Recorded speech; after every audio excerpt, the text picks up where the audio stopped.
Ali Jaminet est le EFN du guide suprême de l'Iran. Voici les scénarios qui pourraient changer le Moyen-Orient. Qui est Ali Jaminet et l'ayatollah? Quelle est son origine, son pouvoir? Quelles sont les crises actuelles qu'il traverse et leurs issues possibles? Quel est le rôle du fils? Un fils qui devient de plus en plus actif dans la politique intérieure et qui a de plus en plus de pouvoir. Comment cela va-t-il affecter? Et concrètement, quel pouvoir détient actuellement le guide suprême? Passons aux détails de ce qui se passe là-bas en Iran. D'abord, il faut comprendre quelle en est l'origine. Surtout, de connaître ce type de personnage nous aide aussi à comprendre pourquoi les choses sont comme elles sont en ce moment là-bas en Iran. Ali Khamenei serait né le 19 avril 1939. C'était l'année où commençait la Seconde Guerre mondiale et il venait tout juste de naître.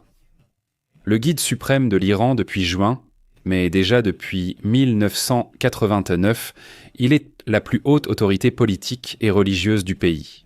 Imaginez-vous, cela fait 36 ans de leadership sur tout un pays. Et ce n'est pas seulement un leadership politique, mais aussi un leadership religieux. Dernièrement, sa pertinence est revenue en raison de la guerre de 12 jours entre les États-Unis et Israël contre l'Iran. Lorsqu'il commençait dans le domaine politique, 10 ans avant de devenir le dirigeant. Attention, il commence en 1979, à l'âge de 40 ans. Il décide de devenir activiste, disons que déjà engagé depuis un moment, c'est en 1979 qu'il commence à être reconnu comme activiste. Cette année-là, il est arrêté, il est studieux, il est religieux, il survit à plusieurs arrestations. Est-ce qu'il a déjà été blessé? Regardez, il avait 40 ans et son leadership commençait à peine à émerger. Tout à coup, c'est impressionnant de voir cela. De nombreux quadragénaires estiment avoir déjà réalisé beaucoup dans leur vie. Et lui, il était au début de ce qui allait faire sa renommée mondiale. À son époque, il était considéré comme une sorte de révolutionnaire. Il était vu comme un personnage qui s'opposait au Shah. Malgré son expérience acquise à 40 ans, c'est en 1979, après des années d'activisme, qu'il commence à gagner en notoriété. Aujourd'hui, il est l'un des dirigeants les plus sanctionnés au niveau international, mais en même temps l'un des plus influents dans le monde chiite. Il a tissé, depuis son plus jeune âge, des réseaux institutionnels et même économiques. Donc beaucoup de gens dépendent de lui et du pouvoir, et de ce qu'il a construit depuis très longtemps. Un fait curieux est qu'il s'est beaucoup intéressé à l'art et à la culture avant tout cet activisme. Ensuite, il a délaissé cette voie pour se tourner vers la politique. Nous connaissons la suite de l'histoire. Mais c'est curieux qu'il se soit un peu plus consacré à l'art. Au début, il avait ces intérêts-là. De 1979 à 1989. 10 ans après qu'il a commencé à être connu comme activiste, il devient le plus puissant des ayatollahs après la mort de Khomeini. C'est là que son autorité interne se renforce, contrôlant le groupe des gardiens, la magistrature, les médias et les forces armées. Dès lors, ce fut une croissance tous azimuts. Un fait curieux est que les ayatollahs peuvent émettre ce qu'on appelle des fatwas. Cette fatwa est une sorte de règle ou de loi sacrée dans laquelle ils publient cette fatwa contre les armes nucléaires, même si l'on sait que l'Iran progresse dans son programme atomique. Mais disons que c'est pour brouiller les pistes, pour faire croire qu'il ne fabrique pas d'armes nucléaires. Il se positionne et adopte, un point de vue contre les armes nucléaires. Même s'il y a de nombreuses preuves qu'ils enrichissent l'uranium à des niveaux militaires. Il faut rappeler que l'utilisation de l'uranium pour les centrales nucléaires est inférieure à 10% et qu'ils ont réussi à enrichir l'uranium jusqu'à 60%. Mais on pense même qu'il pourrait déjà être bien plus haut, atteignant peut-être 90% dans les prochains mois. Si les installations nucléaires sont actives, c'est une question qui persiste encore. Ça n'a pas été facile et beaucoup de gens ne le soutiennent pas en Iran. Il a certes de nombreux partisans, mais beaucoup s'opposent à lui, notamment les nouvelles générations qui souhaitent son départ. En 1999. 10 ans après qu'il soit arrivé au pouvoir, il y a eu une grande protestation qui a voulu le renverser. Et lors de ces manifestations, de très nombreux civils iraniens ont été tués. Sa façon de gouverner dans son pays a-t-elle été très répressive? En 2009, en 2017, en 2018, en 2019 et en 2020. Des manifestations ont eu lieu, dont la dernière fut l'une des plus importantes. Une vague de manifestations après la mort de Masha Amini. Une jeune fille qui ne portait pas correctement les vêtements traditionnels qu'elles doivent porter, comme se couvrir le visage et tout ça. Et ils la frappent. La police, qu'ils appellent la police des mœurs, la frappe à un tel point qu'elle en perd la vie. Malheureusement, cela arrive. Lorsque les protestations commencent, que se passe-t-il? De nombreuses personnes meurent également pendant les manifestations. À partir de là, la police des mœurs a dû passer au second plan. Et ils n'ont plus autant de pouvoir. Parce qu'il y a un mécontentement social sur ce sujet. Même ainsi, l'excès de conservatisme continue en Iran. La dernière escalade a eu lieu le 7 octobre 2023 à Gaza, où un groupe terroriste appelé Hamas, qui a mené une série d'attaques à l'intérieur d'Israël qui... De là est né un conflit que nous voyons actuellement s'étendre largement. Beaucoup pensent que c'est lui qui a donné l'ordre d'attaquer. Pourquoi faire? Pour empêcher qu'une union se fasse entre Israël et l'Arabie Saoudite. Il faut rappeler que cette même semaine, un accord historique allait être conclu. L'accord entre la Jordanie, l'Arabie Saoudite et Israël. Cet accord aurait uni le Moyen-Orient, le transformant en l'une des régions les plus prometteuses au monde pour générer de la richesse. Imaginez l'Arabie Saoudite, la Jordanie et Israël ici, envoyant des gazoducs et des oléoducs par la mer Méditerranée vers où? Eh bien, vers l'Europe, n'est-ce pas? Cela promettait d'être incroyable et d'apporter une grande prospérité à la région. Mais par hasard, cette même semaine, c'est là qu'a eu lieu l'attaque du 7 octobre. Beaucoup savent que l'Iran, mène ses guerres à travers différentes milices en Irak, des milices au Yémen, ainsi que le Hamas et le Hezbollah au Liban, dans cette région, qui opèrent en faveur de l'ayatollah. Que fait l'ayatollah? Envoie-t-il de l'argent, de l'entraînement, des armes? Et tout cela grâce au fait qu'il dispose d'une grande quantité de réserves de pétrole, qu'il possède spécifiquement sur ces îles, des îles qui ont une quantité importante de pétrole. On peut le voir là, ici. Une grande partie de la richesse va vers Ali Khamenei, vers le gouvernement iranien, mais aussi vers ses milices qui opèrent autour pour les intérêts iraniens. Que se passerait-il si le guide suprême n'était plus là en ce moment, s'il venait à perdre la vie? Que se passerait-il avec l'Iran? Que se passerait-il avec le régime des ayatollahs? Il faut toujours se rappeler que lorsqu'il y a un vide de pouvoir, il est immédiatement comblé. Il a déjà nommé 3 ayatollahs potentiels, même si tout le monde sait que l'ayatollah sera probablement son propre fils. Pour semer la confusion, ils ont donné 3 noms, mais en fait, ceux-ci ne seront pas les ayatollahs. Qui sait? Le temps nous le dira. Il n'est pas le seul ayatollah, mais il est leur chef. Son successeur sera probablement son fils. Tout ce conflit avec le Hamas a commencé à provoquer un effet domino, dans lequel les Yéménites, les Houthis du Yémen, sont également intervenus. Les milices pro-Iran en Irak. Ce qui fait qu'elles sont de moins en moins actives. Ce n'est pas qu'elles soient affaiblies, mais elles opèrent moins. En raison de la présence de bases américaines ici, et parce que ces milices ont souvent d'autres intérêts, pas nécessairement les mêmes que ceux du Hezbollah. Et alors, d'une certaine manière, vous vous êtes senti trahi par les Irakiens, pro-guide suprême ou pro-iranien? Les Irakiens dans cette zone ont à peine opéré. Par exemple, lorsque Israël passait avec ses avions militaires pour bombarder les installations nucléaires en Iran. Ces groupes, ces milices qui ont le pouvoir de tirer sur des avions, n'ont absolument rien tiré. Ils ont laissé passer les avions d'Israël sans problème. Et ensuite, après les attaques, il y a eu aussi seulement quelques drones qui ont été lancés vers des bases des États-Unis. Mais ils ne les ont jamais revendiqués, laissant planer le doute sur leur implication sans certitude absolue. Ces milices n'opèrent donc presque plus récemment. Hezbollah, présent au Liban, est très affaibli et a déjà annoncé qu'il ne s'impliquerait pas dans cette affaire. Donc cela est aussi perçu comme une sorte de trahison, du moins pour l'instant.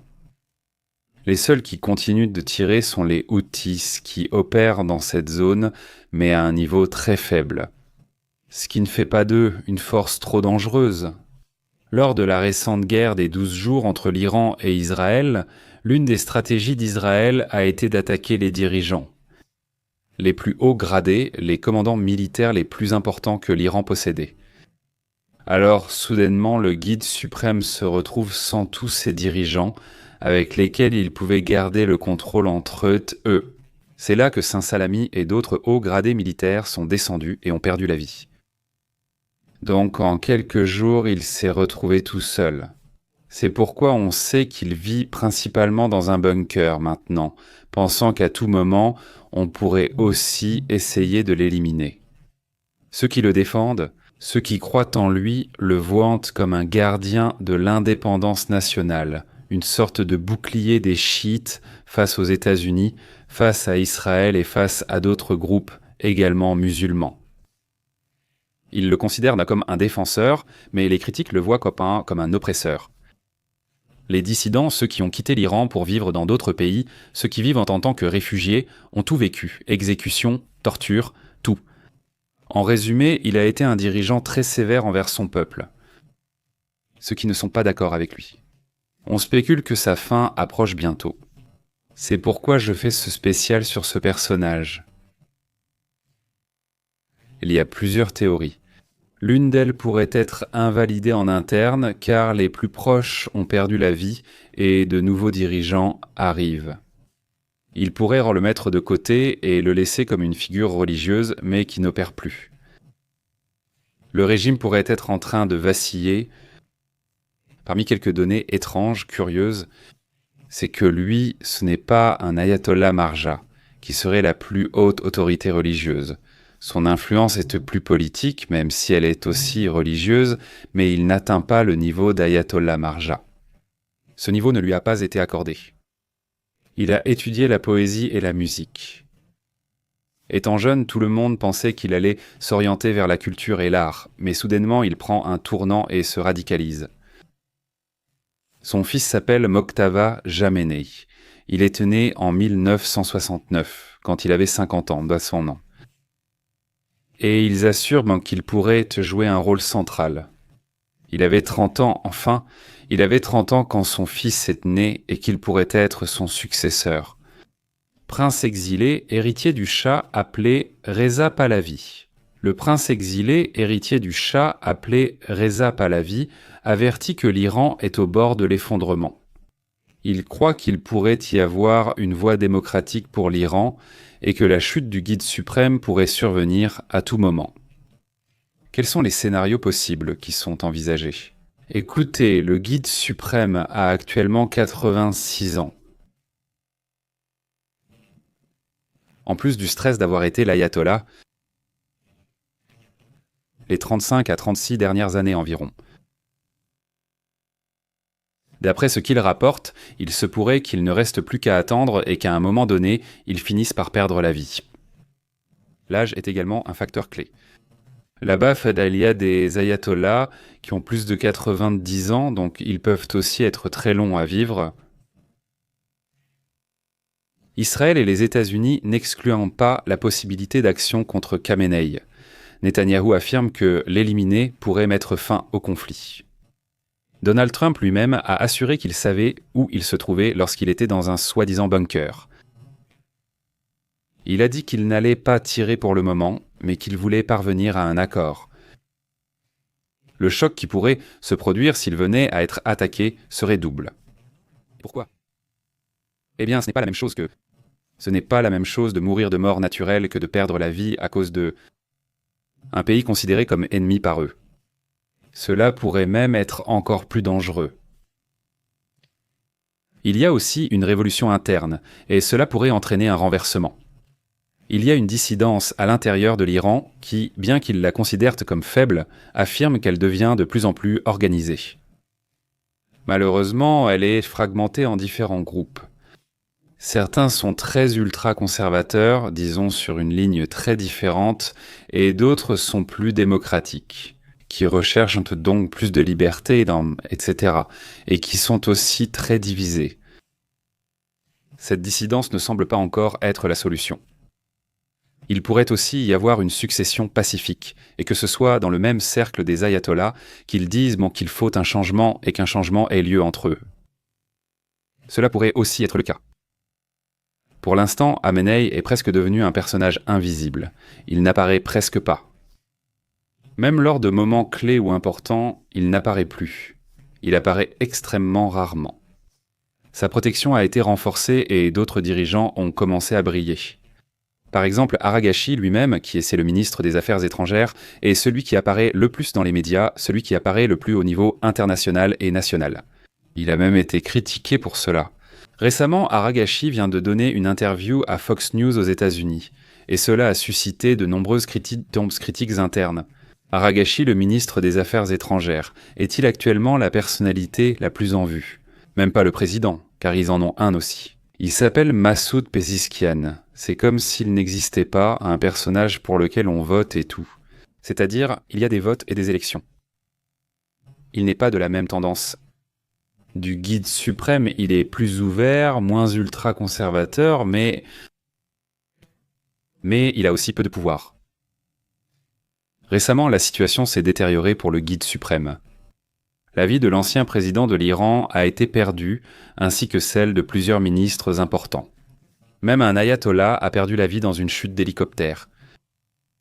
Ce qui a donc suscité beaucoup de soupçons sur la façon dont cet accident s'est réellement produit, n'est-ce pas?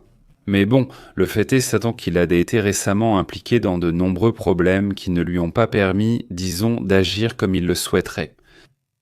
Ce qui est certain, c'est qu'ils agissent d'une manière où ils rappellent constamment qu'ils veulent détruire l'Occident, y compris les États-Unis, l'Europe, Israël.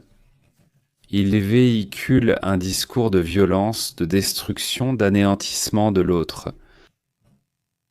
Ils disent quand même constamment qu'ils ne reconnaissent pas Israël comme un pays, et même, ils parlent de vouloir exterminer. C'est un sujet terrible, mais cela fait partie de cette narration que porte le Guide suprême, ou connu sous le nom de Guide suprême. Le point intéressant ici, c'est que lorsqu'il tombe, beaucoup de choses qui ont représenté, disons, cet autoritarisme exagéré qu'il a eu, tombent avec lui. Pensez-vous qu'il n'y aura pas un autre dirigeant aussi autoritaire ? Il pense qu'essayer d'avoir un autre dirigeant similaire, disons, serait très compliqué. Il croit qu'un changement générationnel approche et que... un changement total. Mais ça, qui sait quand il perdra la vie, disons. Qu'il y aura une chute d'une génération ultra-conservatrice à l'intérieur de l'Iran.